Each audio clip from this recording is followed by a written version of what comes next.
Testing 1 2. Testing 1 2. H Wolf 3 here, and I've got none other than the man of the hour, Roman Claude Rankin. He's gonna appear to this way, to the right of me. There he is. I threw up your picture, Claude. Say hi to the people. We are at.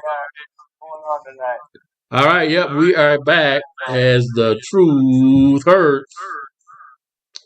And today's episode is called Hollywood is Burning.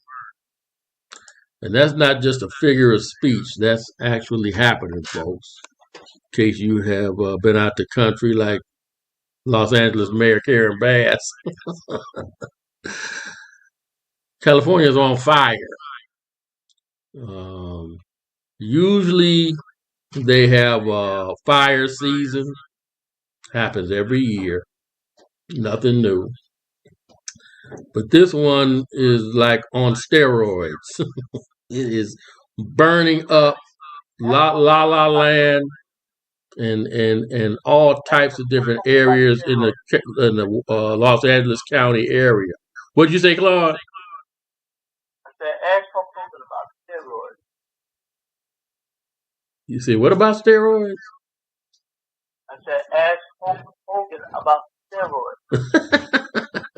You said, ask Hulk Hogan. Hulk Hogan? Yeah. Oh. Or what is his government name?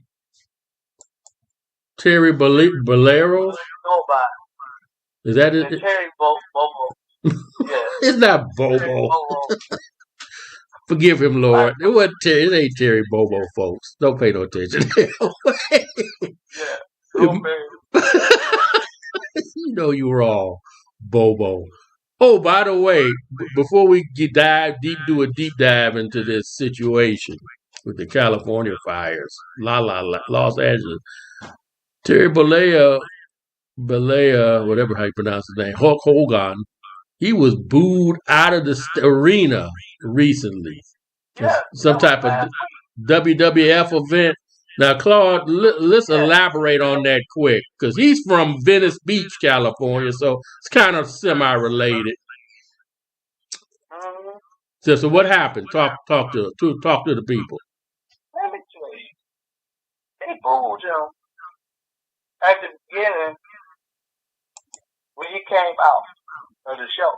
Doing having that beer commercial. You know, he's the beer sponsor now. She already got about 5 spots already. The voice she was. Then you got your son in jail 3 times, two times at the moment. Mm-hmm. I can remember that. Right. And then you're going to date your daughter's girlfriend. I forgot about that. I forgot about that one. And then you do a porno on a slot mode with your best friend's girlfriend.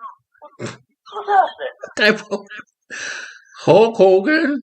This the same man who said, say your prayers, train, and eat your vitamins? What happened to this guy? But wait, you ain't mentioned about his reaction to her. I'm sorry, her. Hulk Hogan. The reason why I pronounced it that way is that's what Zeus said.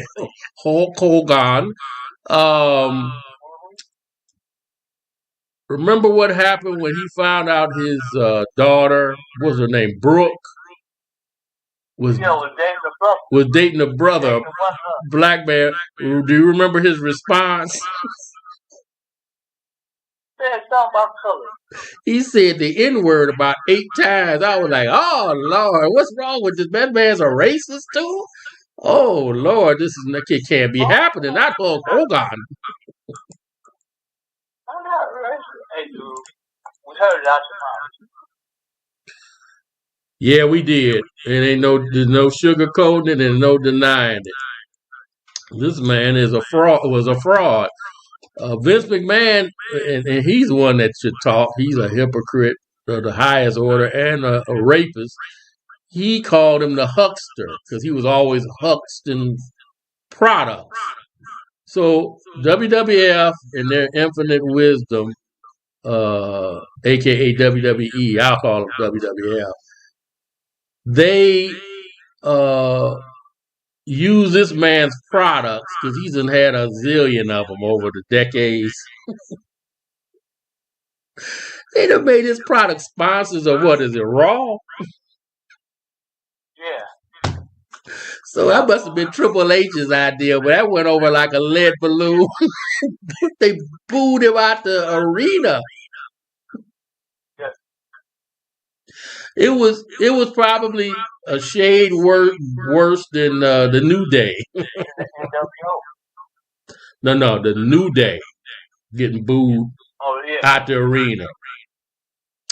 By the way, if y'all, for those of you who don't know, and don't follow wrestling, the New Day is a wrestling tag team. There was 3 members, and the WWF made the decision to turn them heel and turn on their longtime partner Big E Langston. And that was career suicide because they can't step into anywhere on earth and they get booed. That was a career killer. I don't know what their plans for them are. I don't know if their contract is up and they about to get escorted out the door, or if they're going to actually try to have them wrestle. But that was another probably Triple H production. You know, that was one of his brilliant ideas. Pure genius. So anyway, we digress. We're going to get back on point. All right. So we got the Los Angeles wildfires. I'm going to be playing a series of videos, and then we're going to be making commentary on them. This started, was it more than a week ago? I done lost track, to be honest. So we're going to try to make some sense out of this. We're going to start with a video. It says at least now, to my knowledge, the death toll is up to 25. But that might be conservative. That was just the last thing I heard.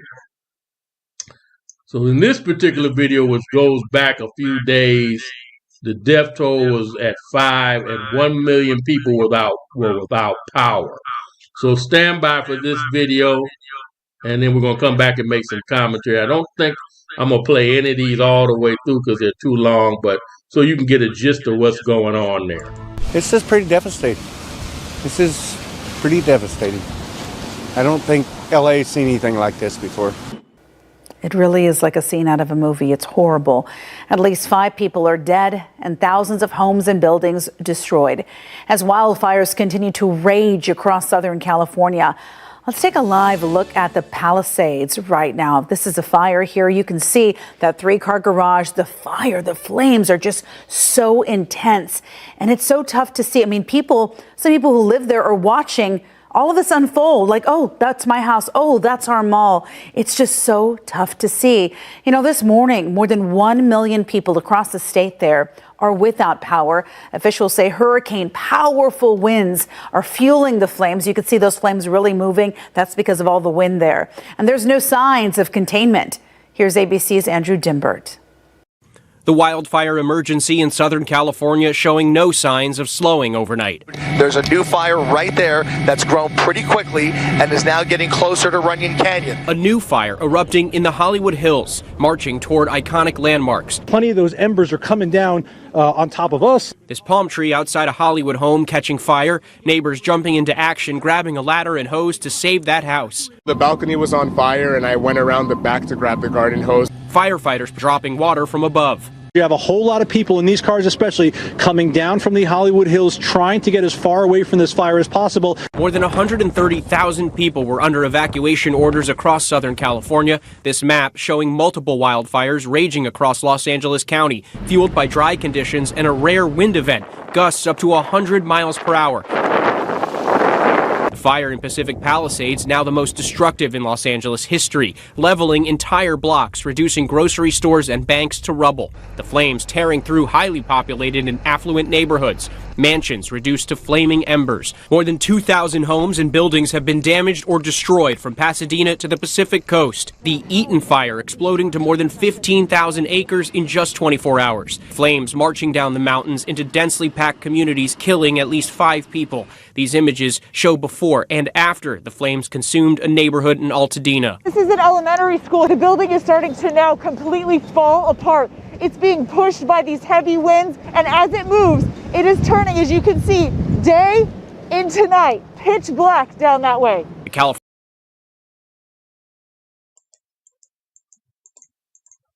Okay. We got more receipts coming, but that's the first one. Now that goes back maybe 3 or 4 days ago. The fires, some of them are under containment now, and some of them are still not. So what do you think caused this, Claude? Was it an act of God? Was it man-made? Was it a combination of both? What do you think? I think it's both. He's trying to give us a sign. I'm sorry, you said what? He's trying to give us a sign. But we too stupid not listening to the sign. I agree. I think you're spot on. Yeah. I think we tell you not to do something and you do it. Tell you not to smoke in this area and you do it. We can just tell you so many times till we give you a ticket or something. Right.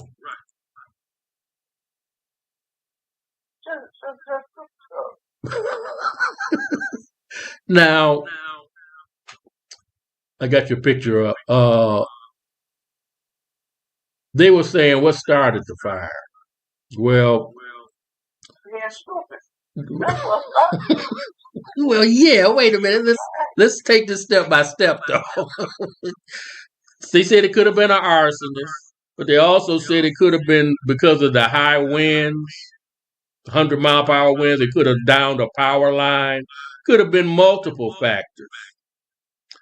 But why, why is this happening now? Well, we're going to take a deep dive into this, folks. Let's go to another video. Oh, by the way, the place Altadena, that's a neighborhood. A friend of mine I went to college with, that Roman met actually once.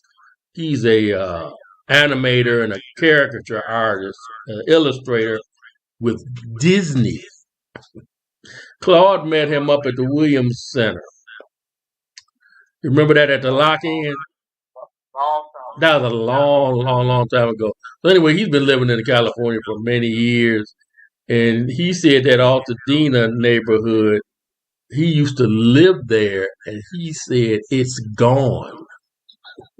He doesn't live there now, but he said to pray for those people. He put that post on Facebook. Laren DeJarnette is the brother's name. All right, moving on. Let's look at the fire chief and the mayor's reaction. By the way, y'all, that's my daughter that's in the background. She's just walking through. Hi, how you doing? We're on live on air. All right. This is Fox. Is this Fox News? I don't know who this is. Live now something. We're about to find out. This is going to be an interview with, it might be I don't know who this is. We're about to find out. It's a bunch of different sources of this video we about to see. But this is going to be the fire chief, LA fire chief, trying to explain herself, and also the mayor, Karen Bass, trying to explain herself. So stand by of what's going on with these fires. Because what was happening, there was no water in some cases to put them out. They went to the hydrants. The hydrants were like old Mother Hubbard. The cupboard was bare. There was no water there. And so they had to go to the people's swimming pools to pump water out of the pools. Like, why is this happening? I thought these people was rich, So here we go. Try to get some insight into this. It's my job to stand up as a chief and exactly say, justifiably, what the fire department needs to operate to meet the demands of the community. Did they fail you? That is our job, and I tell you, that's why I'm here. So let's get us what we need so our firefighters can do their jobs. Did they fail you? How's everybody doing? My name is Anthony Brian Logan, and today we got to talk about LA Fire Department Chief Christian Crowley throwing the city of Los Angeles, including, I would suppose, the mayor, Karen Bass, totally under the bus for not giving them what they needed to deal with this fire situation, and also, I would assume, to prevent the fire from happening in the first place. You may have seen some of the headlines. I've already covered this a little bit, although we got a lot more to get into today. But you may have seen some of the reports. There's no pressure in the hydrants to put up in the water hose to fight the fire, or there may be no water at all. So they got the hose, hook it up to the hydrant, ain't nothing happening. So they're trying to find water from wherever they can. Then, of course, you're not maintaining the forest, raking the brush. You're not doing anything to prepare. And these things have been known for 30, 40 years. The reservoir was empty months ago to fix it. It's just so many things happening in the city that reek of incompetence, and the incompetence has become deadly because now people have lost their lives. They've lost their possession. They've lost their loved ones. Their lives are gone. This is an unmitigated disaster. Now, before I go any further into it, can I point out a few things about leadership in LA Fire Department? Let's just check it out right here. Look at this. DEI. Statistically, there is a 0% chance that the three very best candidates for LAFD fire chief would all be lesbians. Christina Crowley, fire chief, $439,000 salary. Christina Kepner, assistant chief, $264,000 salary. Christine Larson, equity chief, salary, $399,000. Now, how do you find two bulldaggers and one regular hall monitor library looking lesbian woman to be in leadership at LAFD? And why do they all have the same name, basically? Christina, and Christine. KKK. How do you find that without it being intentional? That's like the NBA all of a sudden becoming 90% white American male. It's just not realistic without there being intentional things done to make it happen. All right. Now, let's go a little bit more. This is the person in the middle. What's her name? I believe her name is Christina Kepner. We'll see what her name is in a minute, but this is somebody in leadership at LAFD, and this is what they're doing, in my opinion, rather than focusing on fighting fires and... Okay, I'm going to stop it at that point. And I'm going to skip ahead. But the lady he was just about to play, they interviewed the woman he was about to play. You'll see it, Claude, when you review the show. She said, I'm a woman, but if I have to come and carry you out your house, you were in the wrong place. I was like, what? What type of statement is that? I've never heard of nothing like that. You put that in a promotional thing for the fire department, that's almost totally insane. But anyway, let's get back to the police chief. I'm sorry, my bad. The fire chief, and see what she says about this situation. We heard a little bit in a moment ago. Now we're going to hear kind of the rest of it in its entirety. Stand by. Case. All right. Let's see what she says and let's really get into it. Period. Did the city of Los Angeles fail you and your department and our city? It's my job to stand up as a chief and exactly say justifiably what the fire department needs to operate to meet the demands of the community. Did they fail you? That is our job, and I tell you, that's why I'm here. So let's get us what we need so our firefighters can do their jobs. Did they fail you? Yes. I mean, look, I appreciate the honesty. Now, some may see it as finger pointing and all this, that, and the third, but I think everybody that's watching this video understands the level of incompetence and graft and wokeness that exists in California. We all know that.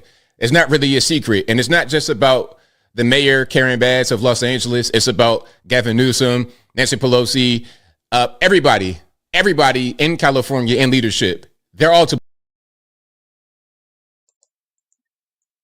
All right. He goes kind of on a political rant. Some of it may be justifiable and some not. I think most of it is. But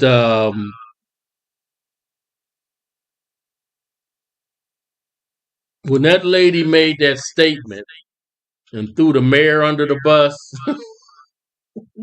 she got called into her office. And she thought she was going to get fired.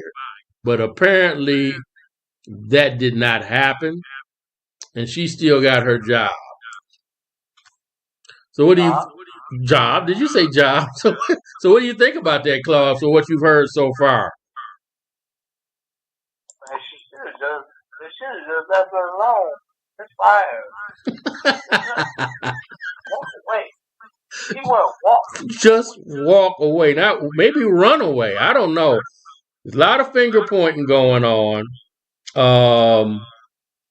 When the fires broke out, the mayor was in Ghana, Africa. Some type of inauguration or something. So when she came back, she got confronted. And it was not a pretty situation. And she was absolutely speechless. So now, it's the blame game and all this other stuff. It was you, not me, it was you. Right, Claude, right. Let's look at, this is from the BBC. This is a worldwide event. They're going to talk a little bit about it. So I'm going to play a short part of this video, so stand by, y'all. This is a little more recent. Massive wildfires continue to burn out of control around Los Angeles, with more high winds forecast into tomorrow. Almost 180,000 people have been ordered to leave their homes so far. And this is what the flames are leaving behind. Entire neighborhoods completely destroyed, everything gone. Only the charred remains of trees have been left standing. The first fire to erupt was on Tuesday in the Pacific Palisades neighborhood. It spread rapidly. Look at how fast it moved in just 5 hours. It now covers more than 17,000 acres of land. That blaze alone is now one of the most destructive natural disasters in the history of LA. There are still 5 fires alight around the city. 2 of them, the Palisades and Hearst fires, are still 0% contained. They're out of control. You can see from this time lapse of the Palisades fire just how quickly it spread, fanned by hurricane-force winds. And this is another neighborhood, Altadena. This satellite imagery shows the homes and buildings, street after street, completely engulfed. 5 people are known to have died, but the LA sheriff says that number will rise. Well, let's go straight to our correspondent, Emma Vardy, who is in LA. Emma. Well, fire crews are now into their 3rd day of fighting fires on many fronts, and authorities are beginning to look into what started them. Arson investigators, we're told, are now part of this, but authorities haven't drawn any firm conclusions just yet. Today, the fire's growth has been slowed down, but still, many parts of this city will never look the same again.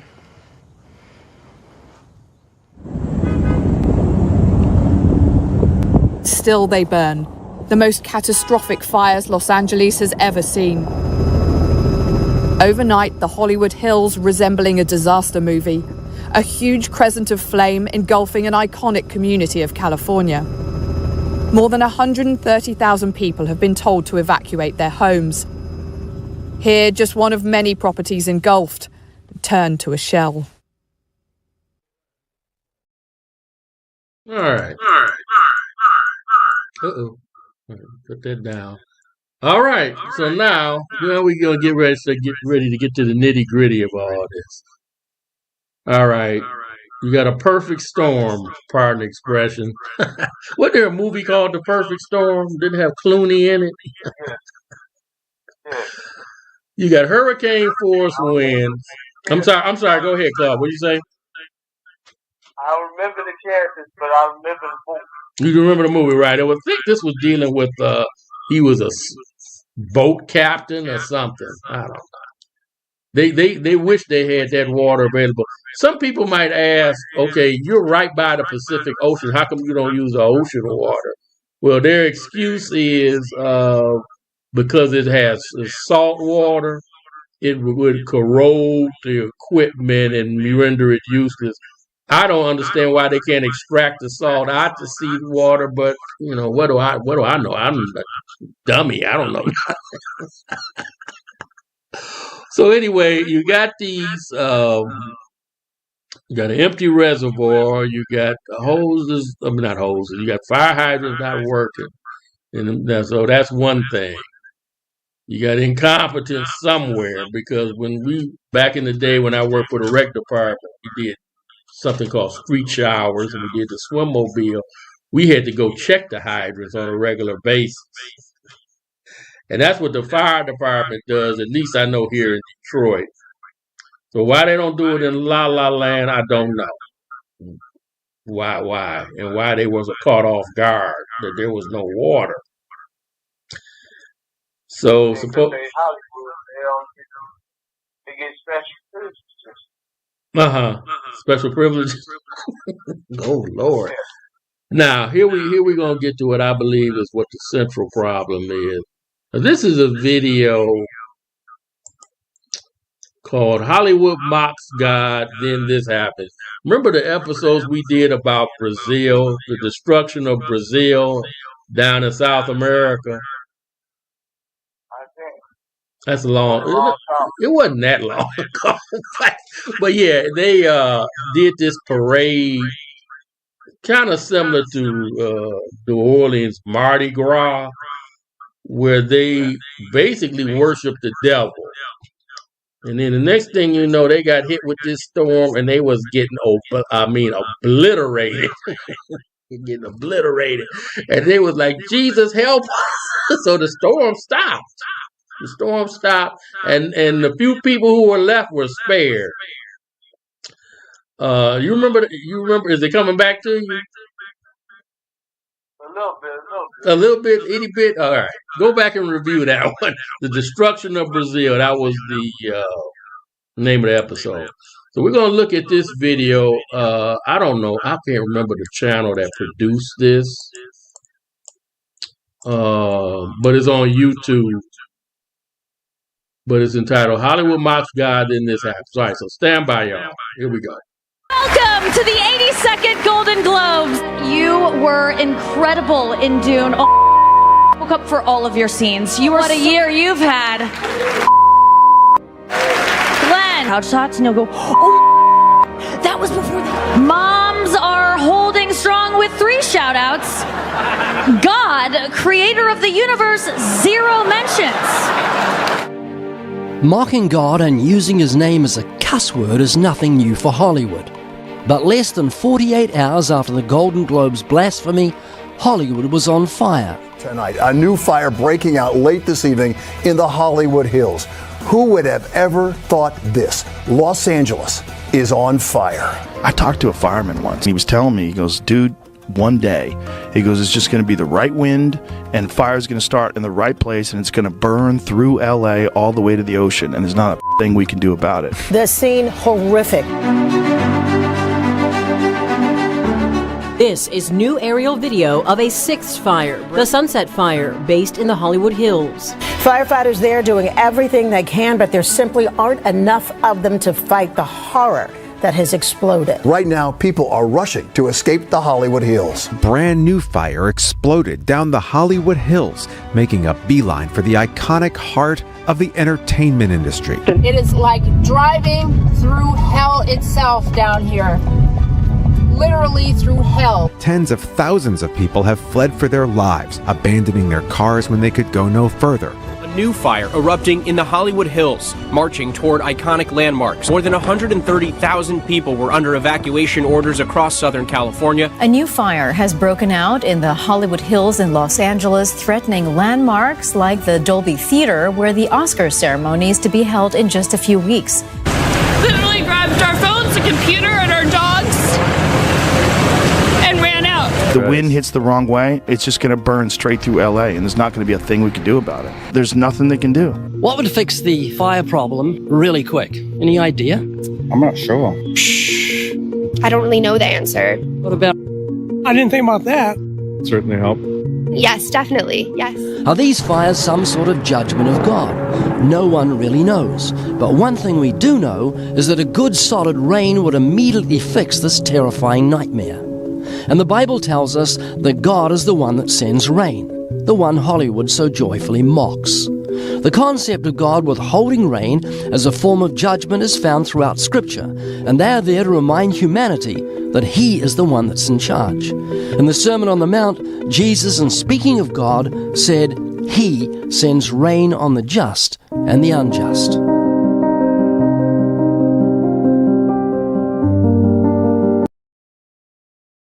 All right, I'm gonna stop it there. So we get the point. Oh, by the way, Jamie Foxx was at the Golden Globes. He was sitting back there grinning.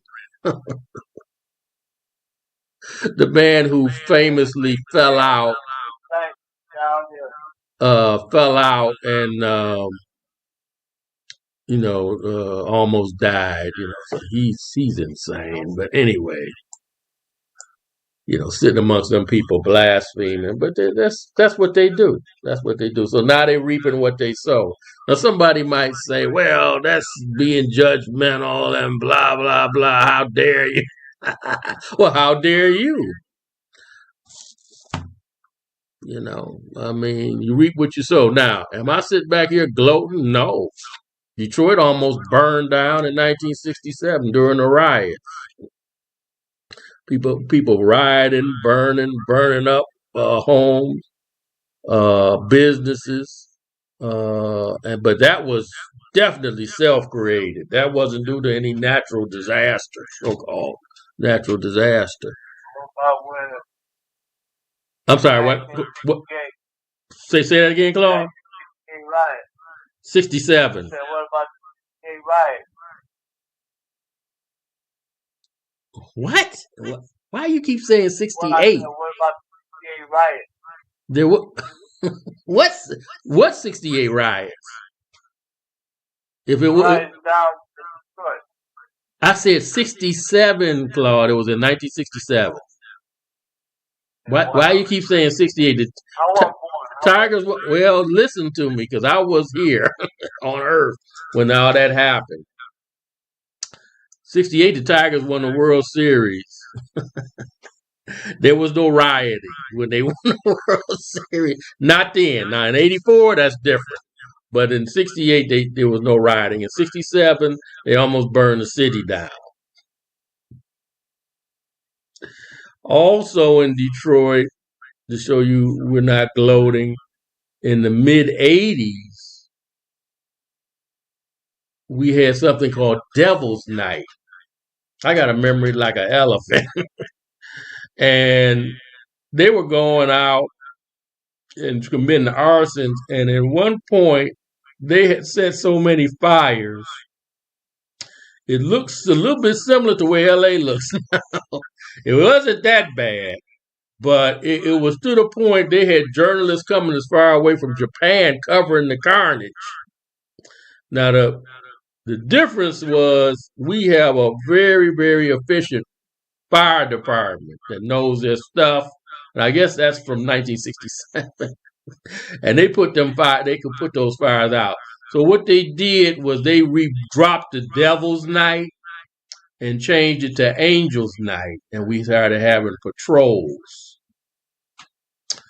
And the recreation department spearheaded that when I was in. Remember that, Claude? That was a long time ago. Yeah, I remember. You remember? I remember that. That was when I was When you was a kid, child. So now it's to the point. They don't even call it Angel's Night anymore. It's just another night before Halloween, and there's no more fires than a regular night. I'm sorry, what? You gotta be in the house for 6. That's when y'all had it. That is in the house for 6. What? Oh, you talking about curfew? Yeah. Yeah, you're right. You're right. We had to have, there was a curfew initiated, and you had to have your behind in the house because it had gotten that bad. But Detroit overcame that through planning and preparation and good sense. Now, Lala. I'm sorry, what? I was about to say, don't have your parents that tell you you don't supposed to be out. You don't supposed to. If I tell you not to come Devil's Night, you go out at 6 o'clock. Mm-hmm. I ain't got the money. You go inside the prison. That's true. You go be police that night. That's right. That's Claude, you on it. That's exactly how it went down. If they caught you and you ended up in the lockup, some parents was like, "Hey, keep them there. Keep them there. Teach them a lesson. Teach them a lesson." So, I was just getting the business. I was just getting the business. Hey, you should have got me at Alpha. He's funny, folks. But anyway. Police at the court. You just walking in the car. It's 6 o'clock. Oh, I'm sorry. Oh, we said you're supposed to be in your house at 5. Not going in your house. Okay, we get the picture. Right. So, right. So that's how it was. That's how it was. And now I think they still do some form of a curfew, but for the most part, it's barely needed. Now, all this finger pointing and blame is blame across the board for the Los Angeles nightmare. And from the bad forest management to budget cuts with the fire department, they actually took prisoners out to prisons and had them out there fighting fires. I'm sorry, what? Yeah, the kids. The kids is already terrified because they're running for their lives so they won't get burned up. But yeah, they got the prisoners out there. Maybe Suge Knight was out there trying to put the fires out. I don't know.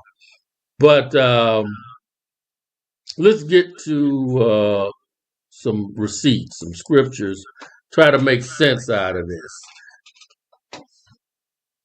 Now, some people will be like, I don't believe that. Well, believe it. Believe it, because I'm not just making something up here, folks. I want to make sure I start this off right. And I'm going to put up a scripture here. It's Genesis 18th chapter, 23 to 26, and in the 32nd and 33rd verses. Now, to set this up,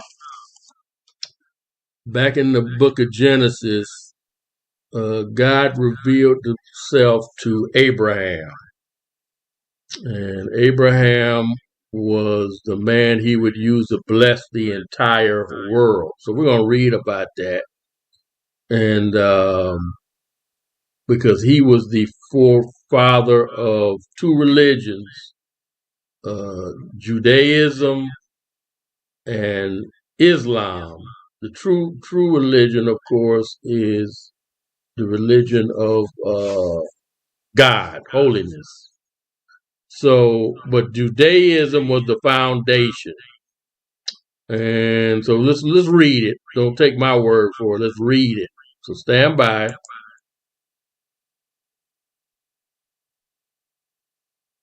Wait a minute. Hold on, folks.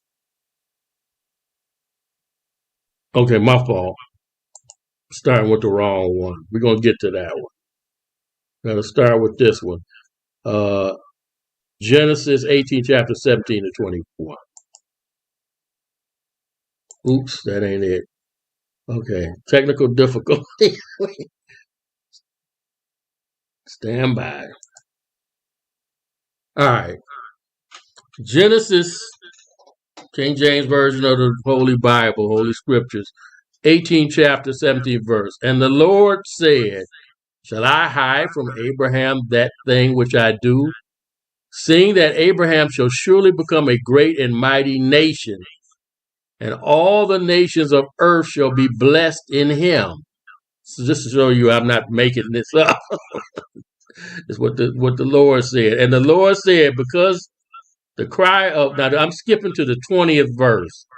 And the Lord said, because the cry of Sodom and Gomorrah is great, and because their sin is very grievous, 21st verse, I will go down now and see whether they have done altogether according to the cry of it, which is come unto me, and if not, I will know. So God had been hearing that they were acting up in Sodom and Gomorrah, big time. And he wants to do an investigation to see if what was going on was true. Because if he found out it was true, they had some splaining to do. It's gonna be in some trouble. Remember Bernie Mac used to say, you're gonna be in some trouble. Trouble. All right, let's move on to Genesis 18 chapter. We're going to look at the 23rd to the 26th, 32, 33. Now, let me put a disclaimer on this. I am not a preacher. I am, through God's permission, I am relating to Scripture to this situation because the Scripture is given for our learning, and what was written prior is written for our learning so we can understand what's going on now, because there is nothing new under the sun. Nothing new. And that's in Ecclesiastes. But I digress. So let's move on to this next one. Genesis 18 chapter 23, 26, 32, 33. And Abraham drew near and said, will thou destroy the righteous with the wicked? 24th verse. Peradventure there be 50 righteous within the city. Wilt thou also destroy and not spare the place for the 50 righteous that are therein? That be 25th verse. That be far from thee to do after this manner, to slay the righteous with the wicked, and that the righteous should be as the wicked. That be far from thee. Shall not the judge of all the earth do right? And in the 26th verse, and the Lord said, if I find in Sodom 50 righteous within the city, then I will spare all the place for their sakes. 32nd verse. And he said, oh, let not the Lord be angry, and I will speak yet but this once. Peradventure 10 shall be found there. And the Lord said, I will not destroy it for the 10's sake. 33rd verse. And the Lord went his way as soon as he had left communing with Abraham, and Abraham returned unto his place. So this man was so great in God's eyes. He's speaking to him like a regular conversation a man would have to another man, or a man to a woman. That's how great Abraham was.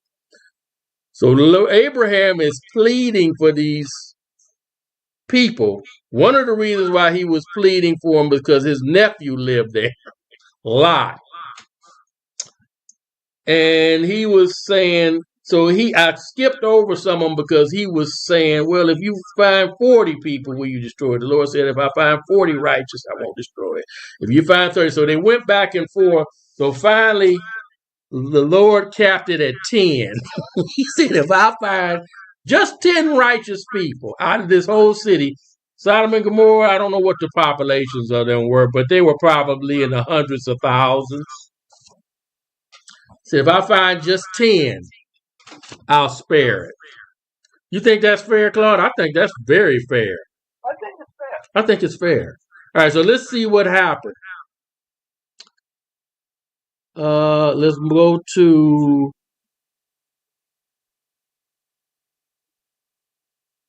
Genesis 19, chapter 20 through 29, 23 to 29. Pardon me, y'all. Genesis 19th chapter, 23 through 29.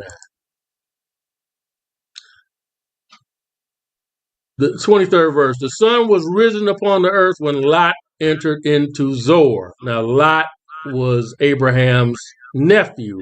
The Lord spared him and his family out of all those people.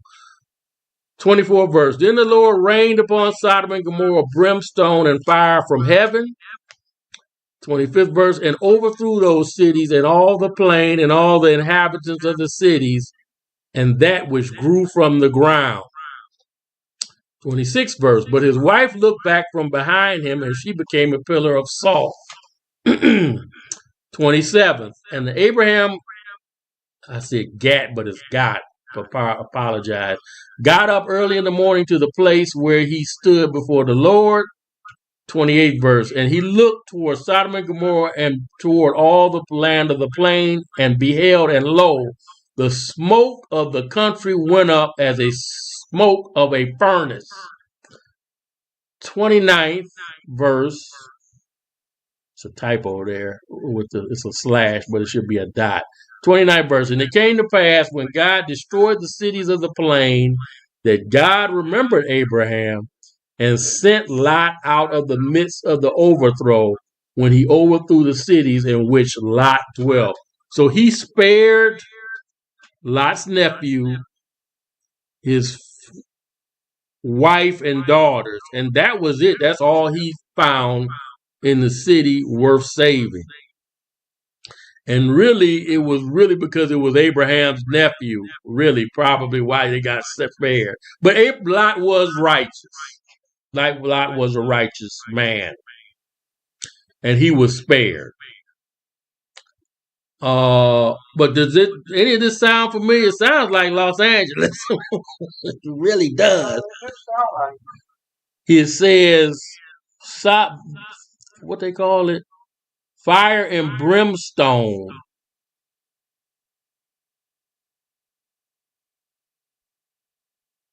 '24th verse.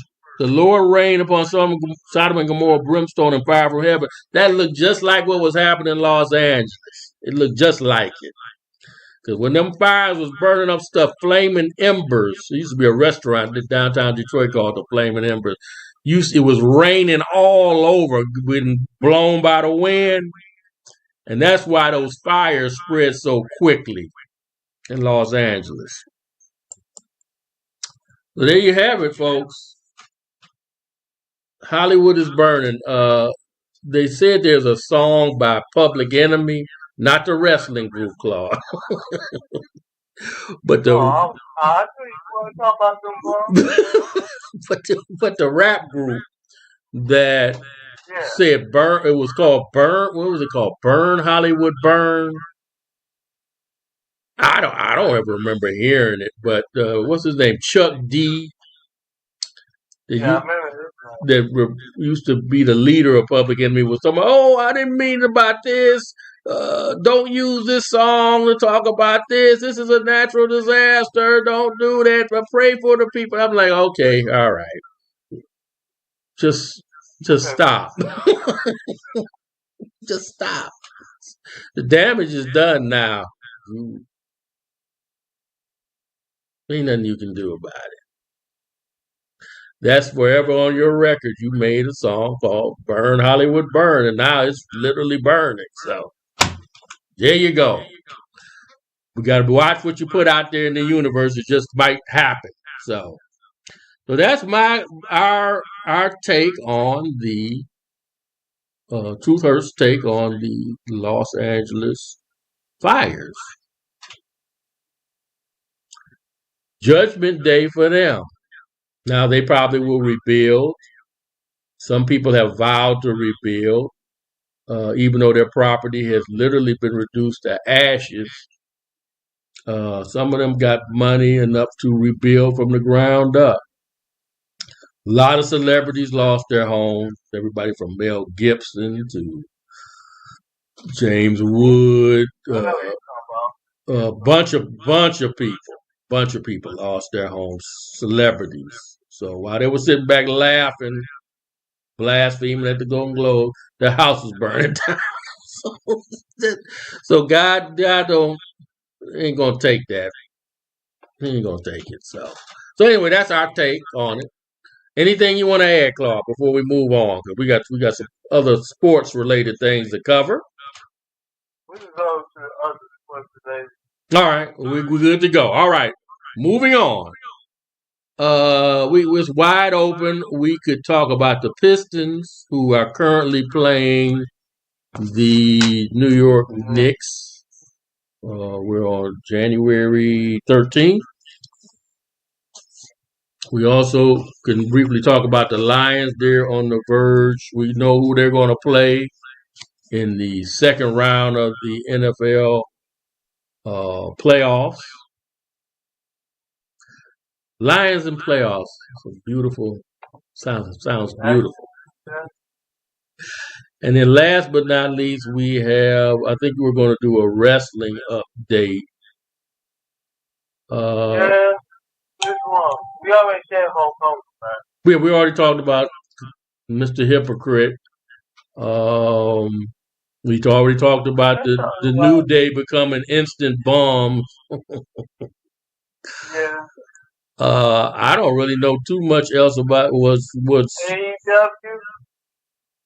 Or do you want to talk about Tessa Blanchard going back to TNA? We only got time for one or the other, so which one you want to choose? I'll leave it up to you. Let's go to AEW. Okay, go ahead. AEW is a sleeper now. I have Kenny Omega back. Wow, he's a good pick, but he's a sleeper too. Yeah. He's no big name. Gotcha. So are you saying they're struggling for because I know they have what's his name, the infamous Christian, who is no Christian, but they know he's with them now, and they have Edge. That's what I meant to say. Edge. Yeah, he's going by his real name, isn't he? Yeah, Al Copeland. Yes, thank you. Yep. They have Taz, his son, Bobby Lashley. Oh yeah. I almost forgot about them. They went over there. They call themselves the Hurt. What do they call it? Hurt Association or something? Yeah. Okay. So it's going. Oh, that's real. Did you get down to nitty and gritty? Well, I mean, the situation with these promotions now, it'll always be paired. I call it parody. And this is what I don't even know what the meaning is. Balance, parody, meaning the WWF is never going to just dominate like it once did. Never do that. They got all type. They got TNA. They got Ring of Honor. They got AEW. David McClain with his weird self came out with another women's thing. He was the originator of Glow. And then he got disgraced, and then he came back with one called Pow. And then Glow kept going, and then it faded, and then it got some recognition again because they did one of them channels did a series on it. Wow. Might have been Netflix. Wow. Oh. Yeah, I don't think it was a one Wow too. They have Wow. Yeah, the one he's got now is called Wow, I believe. Am I right? I could get that. Yeah, that comes on one of the channels. Yeah. Well, the format of that one was how he did Glow, where he would come up with these outrageous characters, similar to what the WWF does. WWF is not as over the top as they used to be, but they're still bad. It's still bad, but so Claude is the wrestling reporter because I only follow it marginally now. Marginally, I don't watch it. I can't watch it. It's just compared to the way it used to be, it's terrible to me. That's just my opinion. You can't do it no more. I can watch it for a minute. If I get tired of it, it's time and place when I get tired of it. Right. I was a diehard fan. Yeah. See, to me, what happened. If I get tired of it, the product has gotten bad. The mistake they made, and this has been driven by people like Triple H, Paul Levesque, a.k.a. Stephanie's husband, and Paul Heyman, Michael Hickenbottom, a.k.a. the Heartbreak Kid, Shawn Michaels. They've driven this whole thing where it's more soap opera-ish now. And more like vignettes, like it's an SNL script. And the wrestling itself to me has been de-emphasized. So it's more about character-driven garbage. And if I want to watch a soap opera, I turn on Days of Our Lives or some trash like that. Yeah, they still come on? I guess. I don't know. But it's so many choices now people have. I don't know. Are soap operas still popular? I don't know. They're still on, but people now with digital TV and streaming TV, especially streaming, they got so many choices. Some of that stuff, I don't know how it stays on the air. I really don't. I really don't. But yeah, people still watch it, I guess. So I'm looking at anything else you want to add about wrestling? You mentioned about Tully Blanchard's daughter. Oh, I heard that she's like the female version of Hulk Hogan. Not that. Please don't say that. Oh yeah, I got to call the fan page. Call the fan page. When you call then they try to butter it up. They try to butter it up. You don't come back to wrestling for 4 years since the pandemic. Oh, I can't wrestle because this is the pandemic. So in Mexico, this is what you go. You go to Mexico because her husband's down there. Mm-hmm. Oh, don't come back to A. Don't come back to TNA. But you didn't have to call an African American the inbound on the spot to don't act like we don't know. They act like we don't know nothing. Where did she do that? Where did she drop the M-bomb on? Where was that? On TNA. Oh my God! On the show itself, Lord have mercy. It was a pay-per-view. Oh my God! Oh. Well, to me, her daddy was the brightest bulb in the pack, but so like father, like daughter, like father. Her husband, her husband. Who is her husband, by the way? What did you say? Who was her husband, by the way? I can't. Let me look her up. No, you ain't got to. I thought you knew off the top of your head.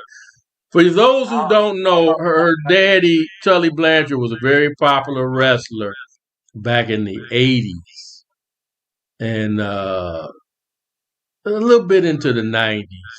But by then, he was about done. But he was a member of the Four Horsemen, which featured Ric Flair and Arn Anderson, his partner. And then they kept rotating members, the Four Horsemen. Lex Luger. Was Pillman a horseman at one point? Yeah, he was a horseman for a minute until Arn Anderson slapped the crap out of him. He left. He left. I don't blame him. Dean Malenko, all types of people. His name is Daga. D-A-G-A. G-A-G-A. That's the name of the husband. Oh, so he's a Mexican. Okay. So that's ironic being a racist he got with a Mexican guy. So anyway, and ain't nothing wrong with that. There's absolutely nothing wrong with that. But her daddy was he's of a dubious moral character, and that's an understatement.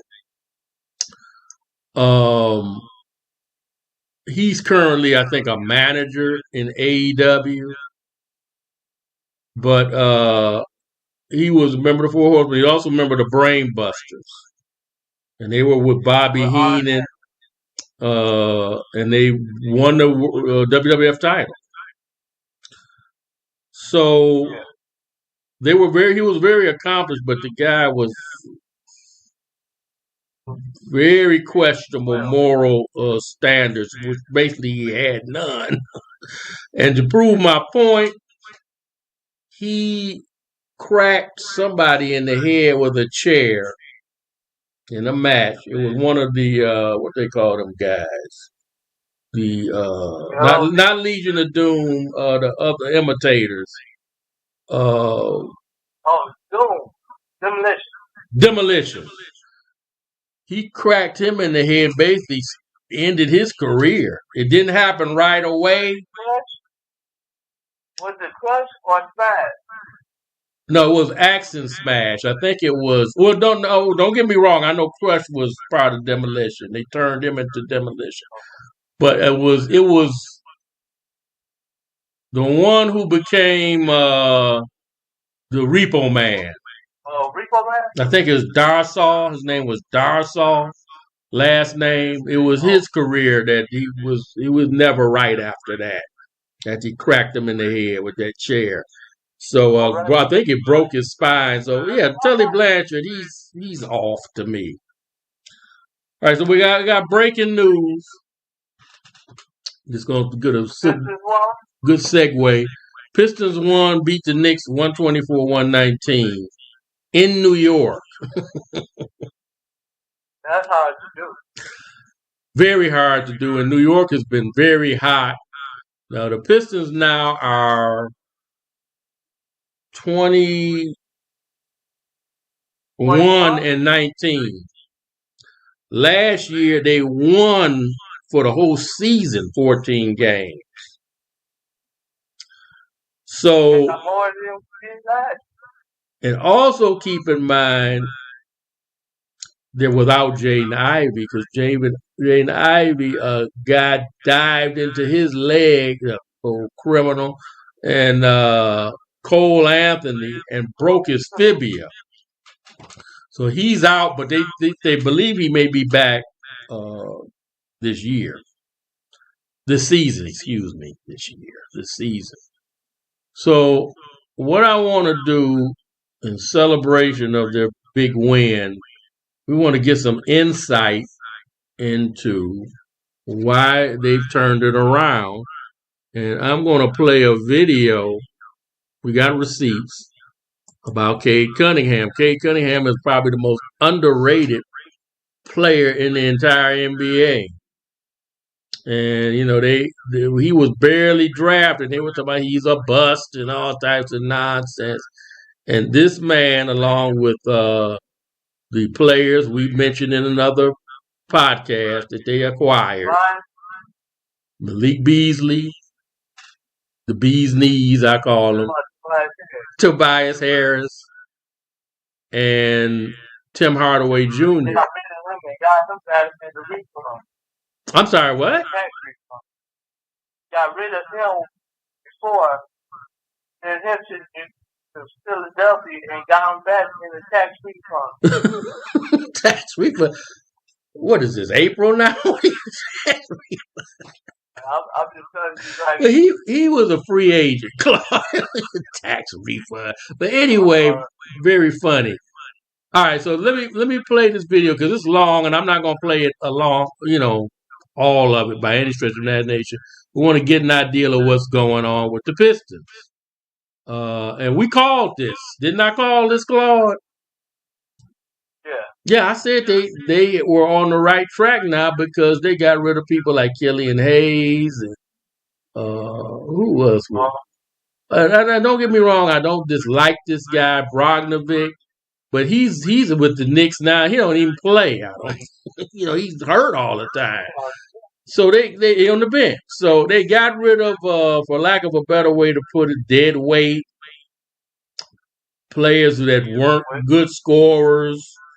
And they got some veterans in, people who know how to win. Because you're never going to build a team up constantly trying to rely on draft picks. That's just not going to happen. And that's what the previous GM, Weaver, what was his first name? Doesn't matter. Troy Weaver. Thank you. That's how he was trying to build the team, and that's why they never could progress. He made some good picks, but you can't build a team up that way all the time. It's just not possible. All right, so let's get into this right quick. Stand by. The Detroit Pistons have just won 8 out of the last 9 games. And over this stretch, Cade Cunningham has looked like one of the best number 1 options in the NBA. Now overall, Cade does a vast majority of his work out of pick and roll. And throughout his career, Cade's pace and basketball feel has always made him a really good creator from these spots. But this year, there's been one big difference, and that's Cade's jump as a shooter off the dribble. So far this season, Cunningham is shooting over 38% on all his pull-up threes, which is a big jump when comparing those numbers to last year. On the perimeter, I wouldn't say Cade is a super advanced shot creator. He doesn't typically put a bunch of combinations together off the dribble or separate for tough step backs. Most of his looks come from him simply working off these screens and rising up into open space. Cade, top side, long gunning, get going. When getting into these pull-ups, Cunningham has really clean footwork and shooting mechanics, being comfortable rising up going both right and left, while having no wasted movement into his jumper. We'll see him here get this ball screen to his right. And from the logo, Cade only needs one dribble to come off to then immediately pick up for a left-right jumper. He's going to use the opposite footwork going left, where he's going to again use one dribble to work off the screen, and when he feels that he's got space, Cade's going to pick up for a right-left shot. And pretty much all these jumpers come from him reading the defense. If they sag off him and give him too much space, he's got no problem rising up behind the screen. Or if the defense is overplaying the pick, Cade can easily refuse it and elevate for his jumper. And then off the dribble, Cade does have some different separation moves that he can use if need be. Watch him come off the screen to then split his stance with his left to right between, which pushes the defense back, giving him plenty of airspace for his jumper. This shot here is pretty tough, where Cade's going to explode to his right and get into Durant's.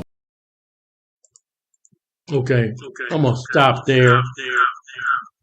The video also gets into, I posted this on our Facebook page.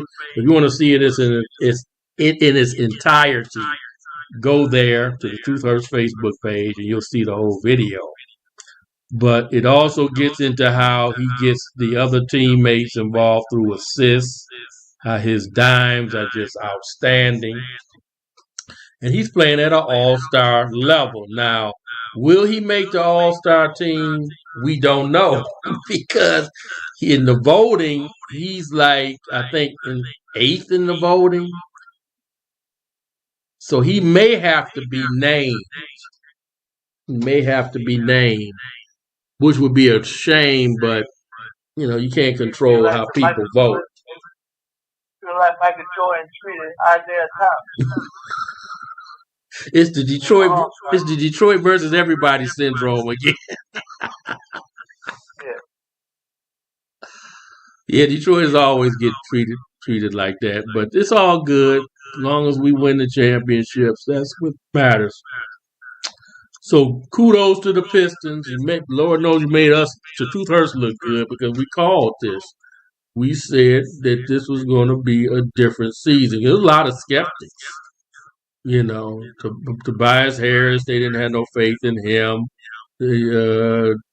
Tim Hardaway Jr., some people talking about he was washed up, and that's why Dallas got rid of him. And some Dallas fans was dogging him. He's a bum and all that stuff. Man had 27 points the other night and helped them win the game. I think that was against the Raptors, one of them teams. So and Malik Beasley has been outstanding. He's been coming off the bench like the microwave used to be and heat up. Benny Johnson. I call him the bee's knees. We don't want no trouble. Lindsey Hunter calls him the air fryer. I said, man, I ain't calling nobody no air fryer. What type of crap is that? So anyway, I love you, Lindsey. I ain't got nothing against you. Anyway, real quick, we're going to talk about the Lions and we're going to wrap up. They are playing the Washington Commanders this coming Sunday. And they're looking good. I heard it was Saturday. Oh, I'm sorry. Thank you for the correction. Saturday. I don't know what, man. They changed their game day so much. You got Thursday night football, Sunday night football, Saturday. I can't keep track of this stuff. So playoff time, it really gets weird. So, yeah, Saturday. And they look like they're on track to go to the Super Bowl. They're supposed to be getting some players back that have been injured. Because the Lions had a huge injury problem. From everybody from Adrian Hutchinson to their cornerback, safety, Terrell Arnold, and thank you, Claude, David Montgomery. I believe he's going to be back.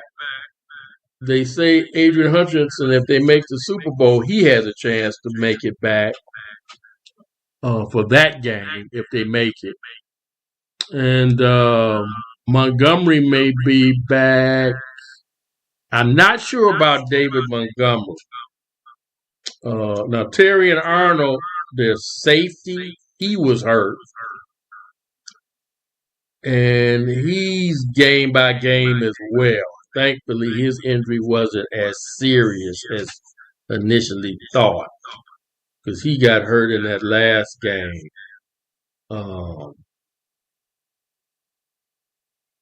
Against the Vikings? The big showdown game.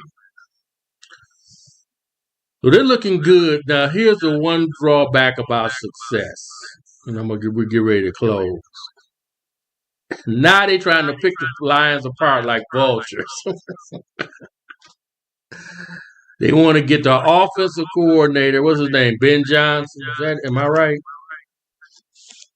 I'm not sure. They're trying to get him to be a head coach. The black guy? No, he's not black, Claude. He's white.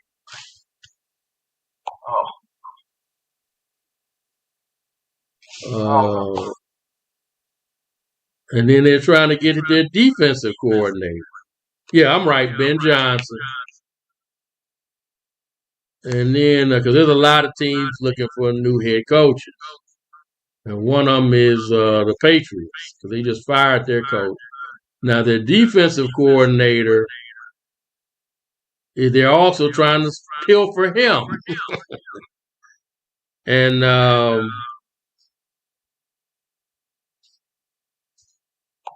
that is Aaron Glenn. And the Patriots was trying to get him for an interview, and he declined. I think Tom Brady was trying to get him for the Raiders. Tom Brady got a conflict of interest big time. This guy's a broadcaster, announcer. I know you're aware of that. Yes, I know Tom Brady. Yeah, well, Claude, I know you know who Tom Brady is. Let me put your picture up so I can stare at you. I know you know who Tom Brady is. Stop. I'm talking about he's an announcer for, what is it, CBS? Yeah. You know it. I'm going to get you. Get you. No good and well, I know you know who Tom Brady is.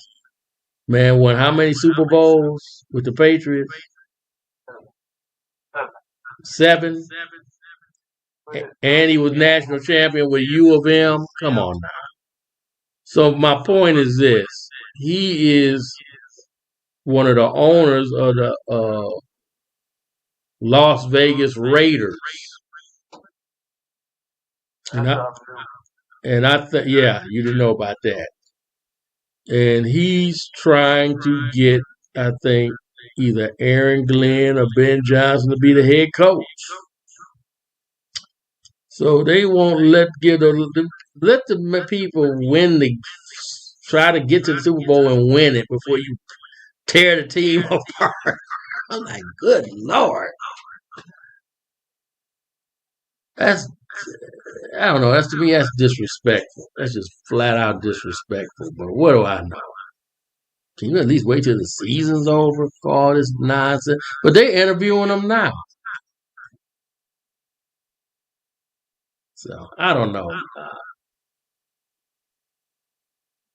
Maybe I'm old school. I ain't with the times, but can you, let the guys do their job. That's a distraction. If the NFL let them do that. What do you think about that? I think you should get Charles Barkley to coach. Charles Barkley? The coach what? Soccer? Coach eating donuts.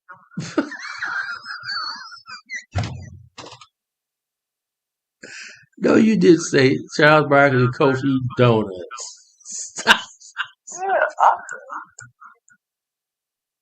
All right, I'm putting your name up. He might come back at It's all good because if he coming after you, he coming after me too, because we done both talked about him. Gnarls Barkley. That's what I call him. I'm sorry, what? Man, eat more donuts than a little bit. You know when his nickname when his playing days was the round mound of rebound. I never knew that. But wait, it gets better. It gets worse. When he spent many years with Philadelphia. Then he went to Phoenix. He went to the finals and infamously lost to Michael Jordan. He let him sucker him into going out to dinner or some foolishness. So then at the end of his career, he was with Phoenix a while. He went to Houston. And man, you talk about, they don't talk about this, but I remember this. He was with Scottie Pippen because Scottie Pippen had fell out with the Bulls and he left them. And they were both at the end of their careers. And man, they both was in Houston. And man, I guess Charles Barkley came in out of shape. Pippen roasted him bad. I'll never forget that. He roasted him bad. He had to go back in the archives and look that one up. But it did not end pretty. They did not end their careers on a high note. It was pretty bad. Pretty bad. Anyway, I think that's going to be about it. Did you have anything else to add, Claude? No, I don't have nothing more to say about the donut man. Donut man, I have nothing to get. I ain't got no more to say about him. So that's all I got right now. All right, very good. Well, great job. We're gonna close it up there. I don't know where we're at on the time mark. I think we're at did we supposed to say something else? we're at 1:20, so it's time to wrap it up. I'm sorry, we said what? All right. One more thing. What? It's been 10 years. 10 years today of the anniversary of the Okay, I don't know if it's the 10 years to the day. I think we got to get to.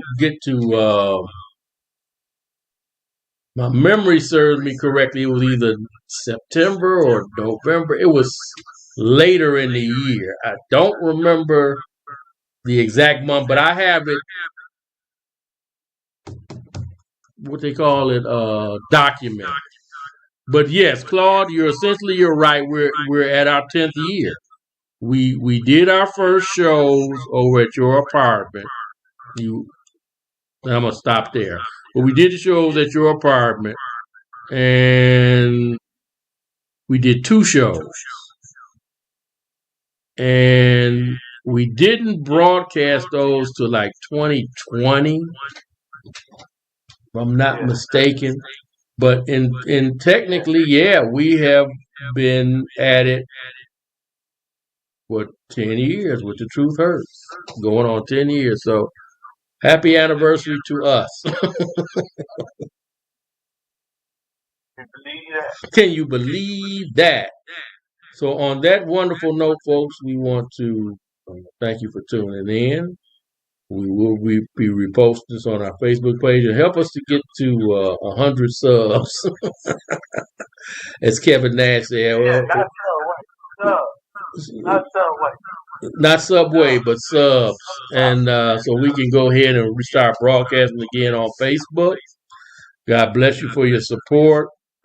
All praises go to the Most High, Lord Jesus Christ, and for allowing us to live this long to still do the show.